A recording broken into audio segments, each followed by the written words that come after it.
Hello everyone and welcome back to our channel, and for today's video, join me as I cook for the first time in the Okla.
Check natin guys.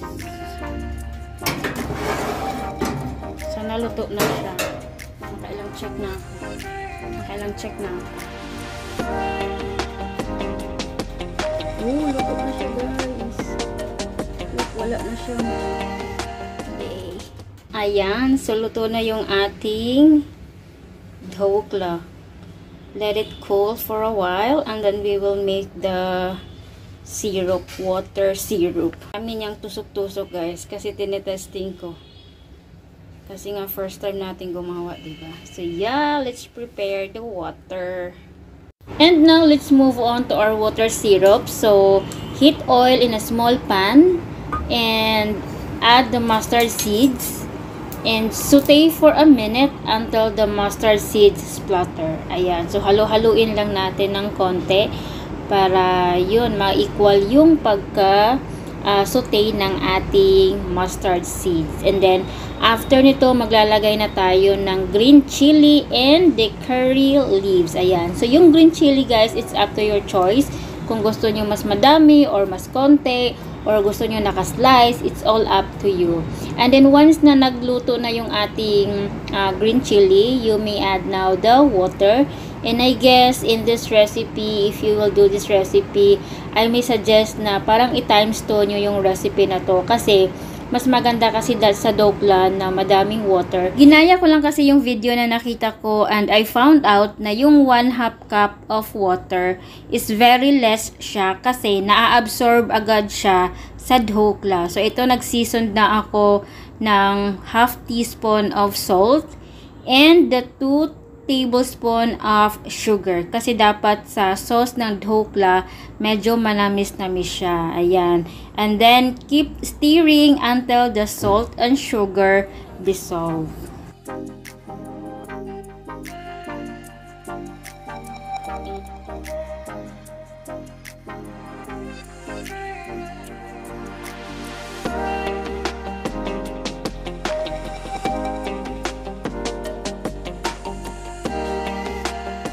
Ayan, so once na nag-boil yung water, that's the time that I will turn off the flame. And then, I will squeeze half slice of lemon juice. Ayan, so meron siyang lemon juice. Ayan, so enjoy the rest of the video.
And there you have it, your dokla. Oh, ayan, diba? Pero hindi siya same dun sa napanood ko guys na video. Check na. Judge. How? It's tasty. Really? Mami. Ako dyan. Tasty. Really?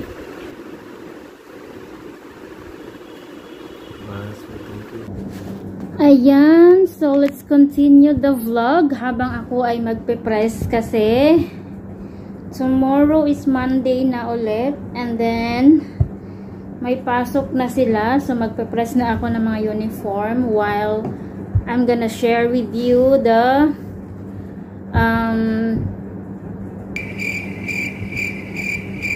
review. Nag-loading tayo. Yung review ng aking ginawang dhokla.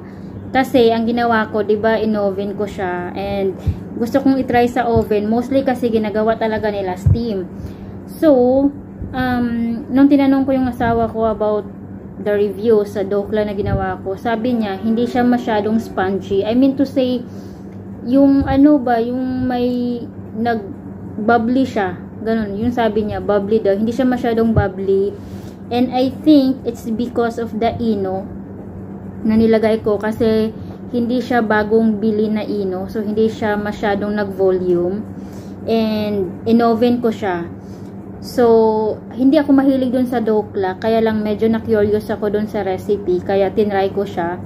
And then, meron ulit ako napanood na ibang recipe and maybe I will try it again kasi gusto kong ma-achieve yung super good na spongy nila ba, and maybe I will try it tomorrow again. So, and aside from that, yung water pala nung ginawa ko sa dhokla, konti lang. So, parang na-absorb siya doon sa dhokla lahat. So, wala na siyang natirang pani or yung water. Importante kasi na medyo madami yung tubig doon sa dhokla kasi para hindi siya dry kapag kinain mo. Parang ganun. Hindi ako mahilig doon guys. Hindi nga ako tumikim eh. Kasi hindi ako mahilig sa ganun yung mga pagkain dito na medyo may water ba. But then, hindi siya ganun ka-perfect. Of course, it's my first time. So, tomorrow I will do it again in other recipe. And sana ma-achieve ko yung gusto kong dhokla kahit hindi naman ako kumakain. So yeah guys, and that's all for today's video, and I will update you for the next dhokla that I made, and so that I can share with you the recipe. So yes, thank you so much for watching.